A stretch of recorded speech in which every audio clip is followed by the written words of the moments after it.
You're listening to the AFTERBUZZ TV Network, now the largest new media platform on the web, and your #1 source for after-show entertainment. Very good, Gene. Johnson.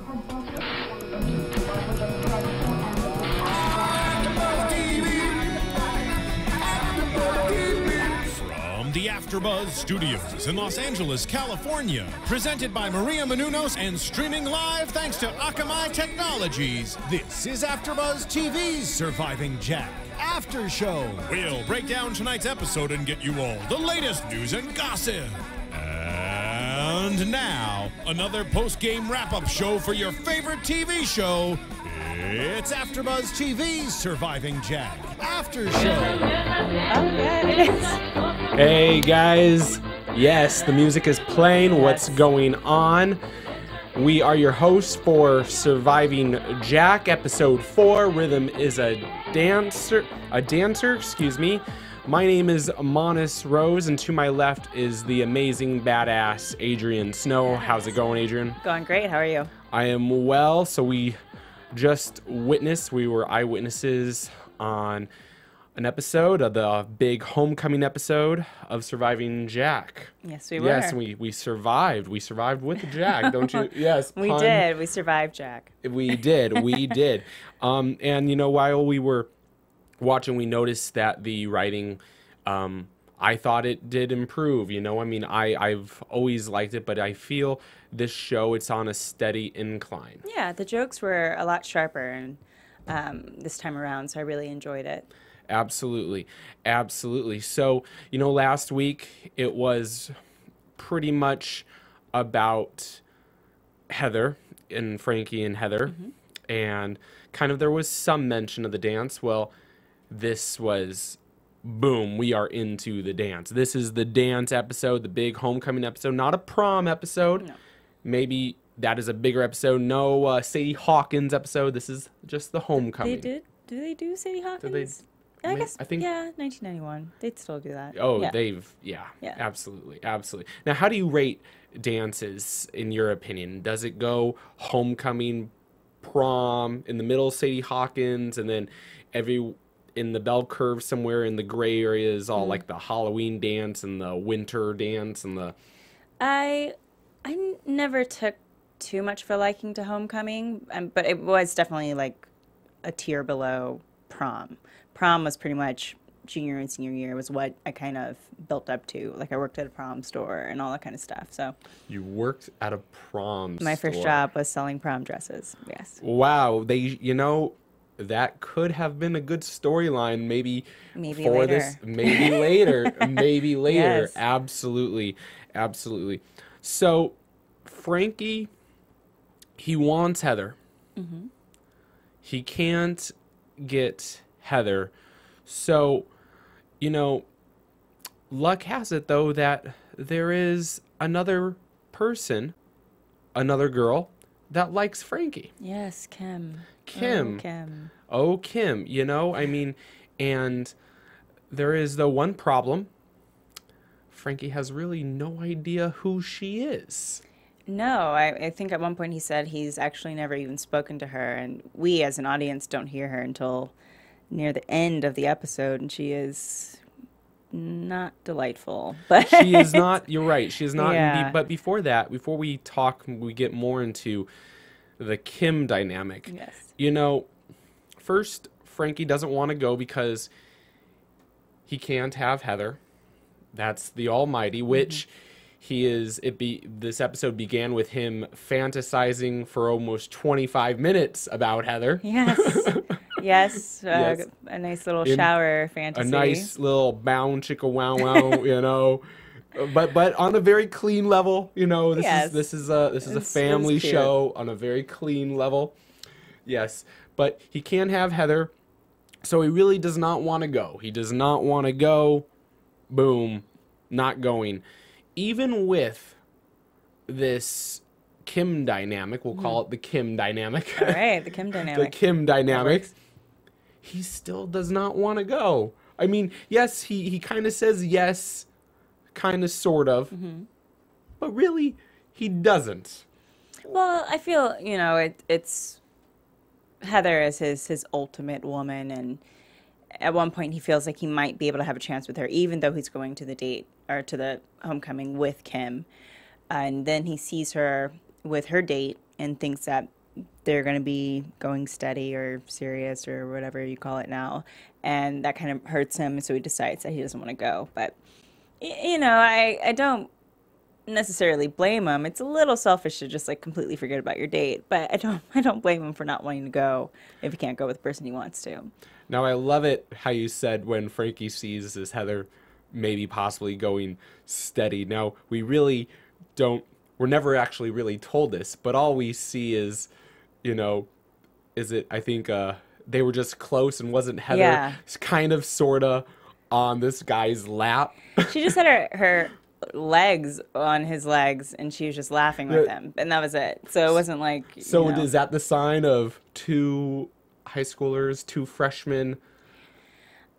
I mean, I'm trying to think back to high school. I guess it was assumed if someone was touching someone intimately and publicly that they were an item, but you know, it's high school. They were exclusive. You can't take anything seriously. They were so exclusive. They were not so exclusive.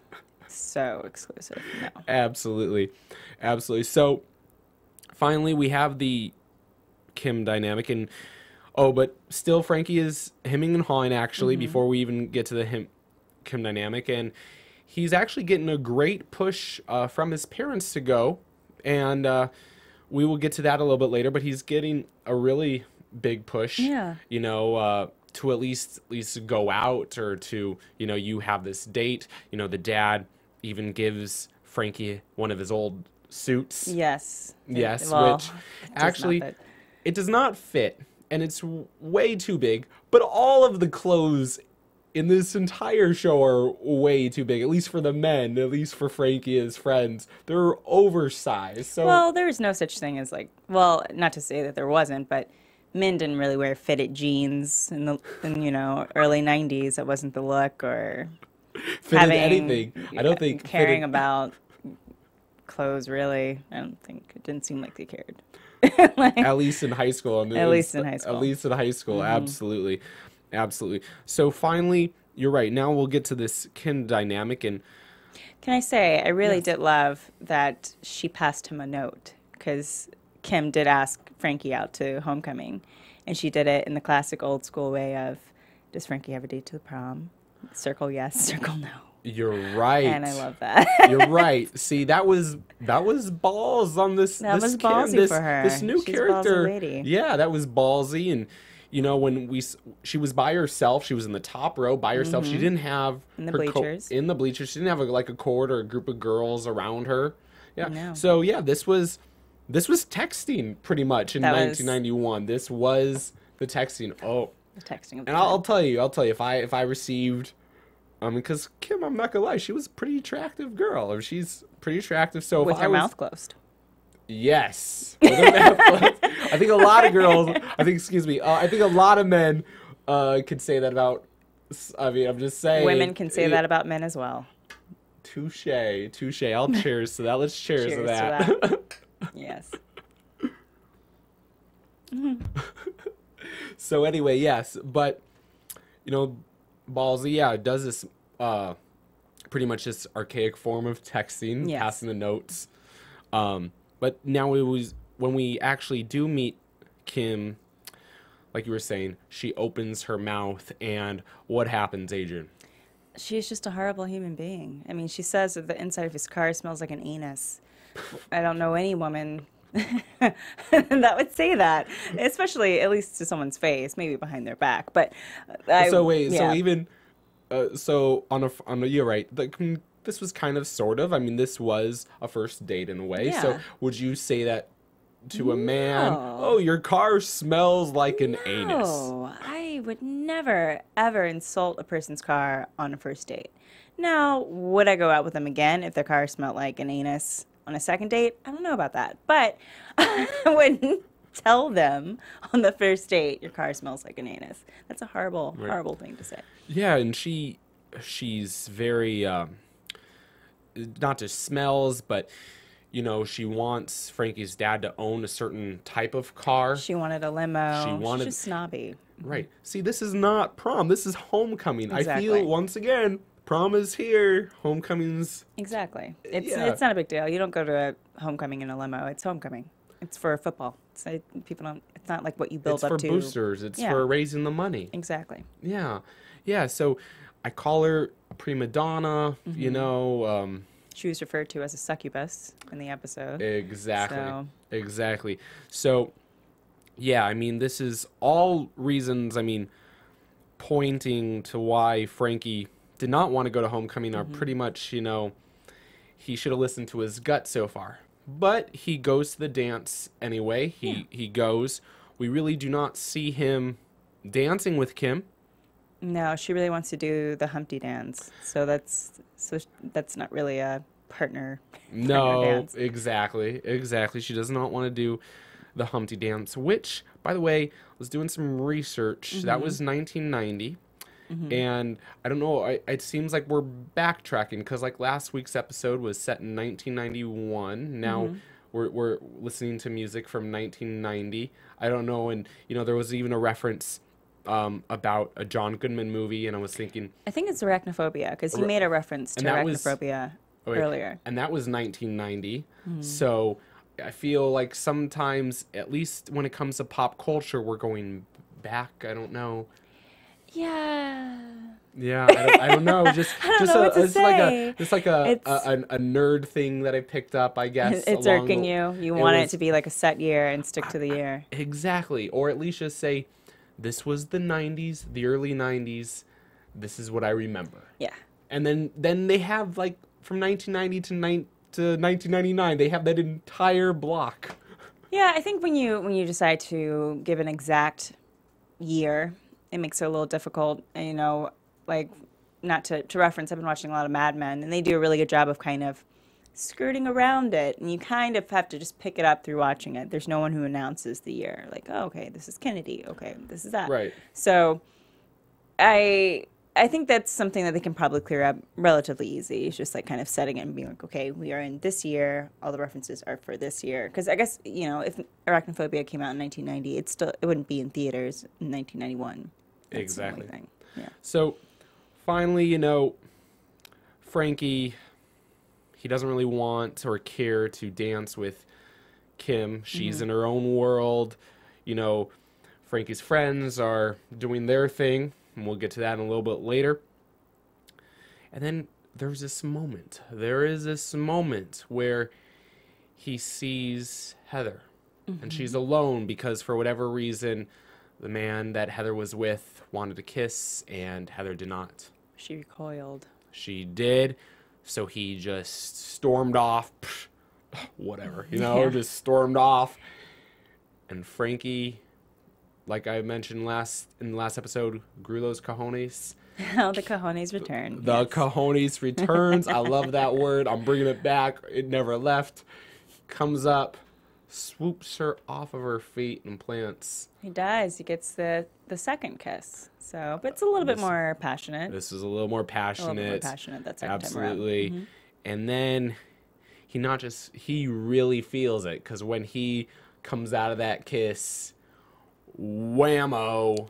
Yeah, he gets punched in the face. I mean, you don't kiss another guy's date during homecoming unless you want to get punched in the face. I mean, it's high school. Come on. Don't kiss Exactly. people. But you know what?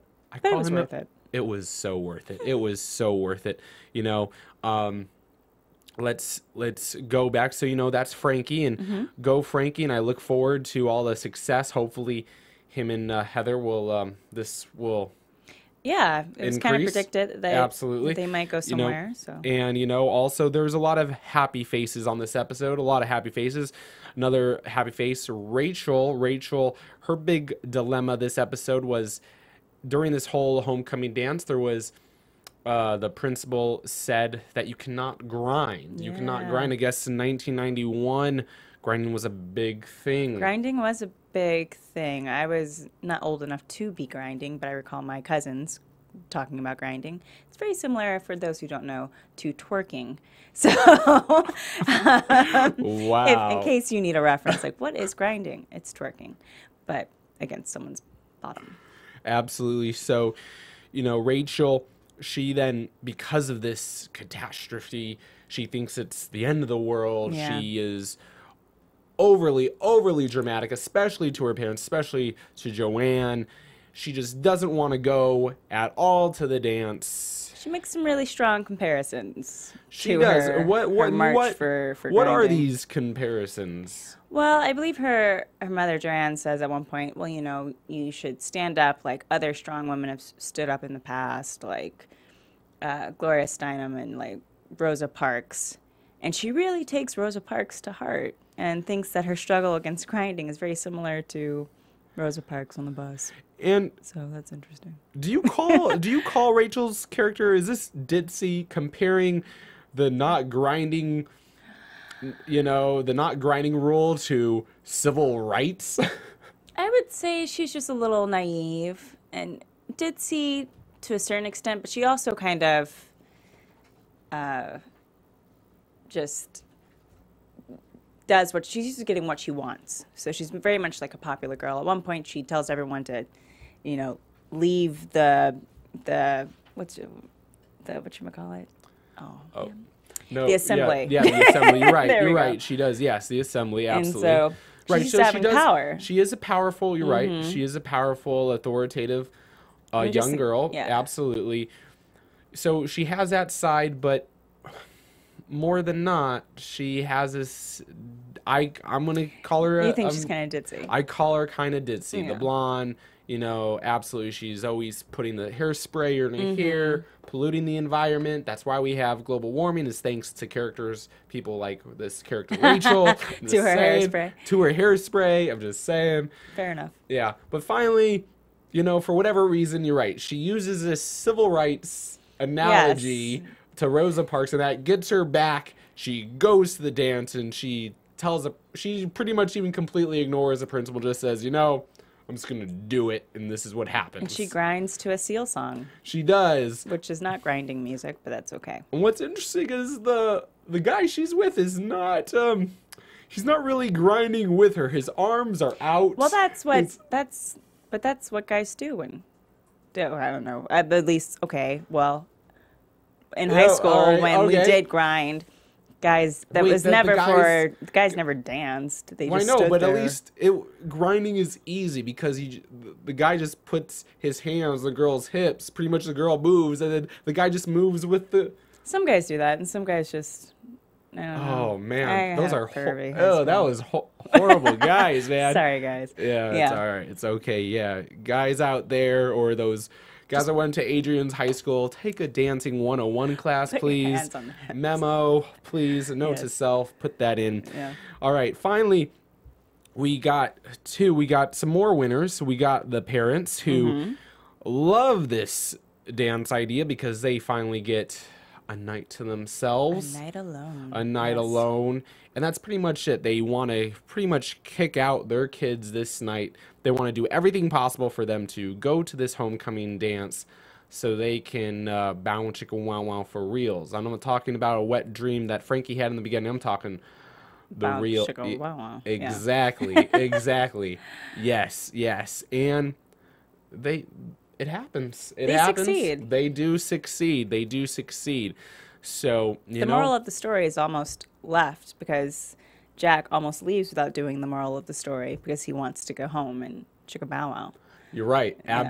Absolutely. Yes. I mean, there is a part where he does cheer his son up. He does cheer his does son his moral up. of the story. He starts out by saying, oh, there's plenty of fish in the sea, doing the old cliche, Mm-hmm. which is true as well. But also, he also says, just once again, in so many words, go get it. Just, it's like, don't wait. I waited even for your mom for a year. No, just do it. Just do it. And Yeah, be patient. exactly, be patient, and there will be a moment, and absolutely. And then finally, we have the real winners. Ding, ding, ding. I think the real winner once again George. is George. George is winner. George is the winner, who went to the dance with his cousin. Okay, and that might be weird for some, but Jonah Hill's character in the movie Wolf on Wall Street did marry his cousin, I believe. So, you know, maybe, I don't know. But, yes, but also, you know, George's cousin in Surviving Jack turns out to be a real hottie. She's really hot. Like, she's about 10 inches taller than George, but she's very hot. So he's a winner there. And then also, George can dance. He can dance. He became very popular during He did. Homecoming. Yes, absolutely. He had a I mean, I thought he was even going to be a B-boy at one point. I mean, that would have been awesome if he just broke a dance, you know, did some really awesome stuff on the floor. Yeah, I'm sure, you know, if the actor could do it, then they probably would have had him do it. Absolutely. True. And then you're not saying though, was Mikey a winner at all? I would say Mikey's like a half winner. I'd say he's like second place maybe, because he does get to go with a girl, and it was his whole plan to go to Homecoming and pick up a girl who got dissed by her boyfriend, and that happens to be Kim. Right. So I wouldn't say that's a full win, because he went home with Kim. I think the best thing, why I consider Mikey to be a winner is because he was wearing a tuxedo t-shirt. Yes. I have a tuxedo t-shirt. Of course you do. Oh yeah, it's just a badass t-shirt, and it's even if it was trendy in 1991, it's still trendy today. I'm just saying. Yeah. I'm sorry. No. All right. So anyway, you know, so once again, a good episode of Surviving Jack. You know, what do you think will happen next? Well, I think they're probably gonna, you know, go further with Heather and all of that, and maybe we'll start to see a little bit more focus on Rachel and her boyfriend. Because it's kind of building up to be like little... I kind of just want to know what he's about more so. He's kind of like an interesting side character. So I don't know. That's kind of my predictions, more of the high school dynamics. You know, I agree.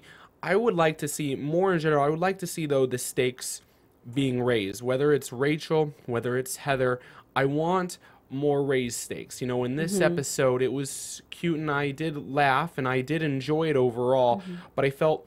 the stakes, no matter, were not really always elevated. Oh, Frankie is going to dance. No, he's not. It is. No, he's not. You know, raise the stakes. I feel that we are going to see some heavy stakes being raised. You know, some real. You know, when that commercial breaks hits, we're like, whoa, what's going on? You want like a special episode type thing? Oh, I want a special episode every single episode. I feel no, like when Will's dad comes back on Fresh Prince of Bel-Air, and when What's-Her-Face like gets addicted to speed on Saved by the Bell. You want those kind of... No, but just, no, but, you know, just I feel, you know, some more cliffhangers, I guess, more cliffhangers, you know. I feel we're going to get more, we're going to know a lot more about these characters. I think we're going to get pretty deep on a nice light Surviving Jack level. Okay. Absolutely. All right. The awesome Adrian Snow, where can our fans find you, the audience out there in the world? Of course. You can find me at Miss Adrian Snow on Twitter and Instagram. ADRIAN. Excellent. And everyone, you can find me, Monis Rose, on Twitter at Rest Fiction. That stands for restaurantfiction.com. I'm Monis Rose. This is the wonderful Adrian Snow. Everyone, keep it real, keep it fresh, and always keep it on the flip side. From executive producers Maria Menounos, Kevin Undergaro, Phil Svitek, and the entire AfterBuzz TV staff, we would like to thank you for listening to the AfterBuzz TV network. To watch or listen to other after shows and post comments or questions, be sure to visit AfterBuzzTV.com. I'm Sir Richard Wentworth, and this has been a presentation of AfterBuzz TV. Buzz you later. The views expressed herein are those of the hosts only and do not necessarily reflect the views of AfterBuzz TV or its owners or principals.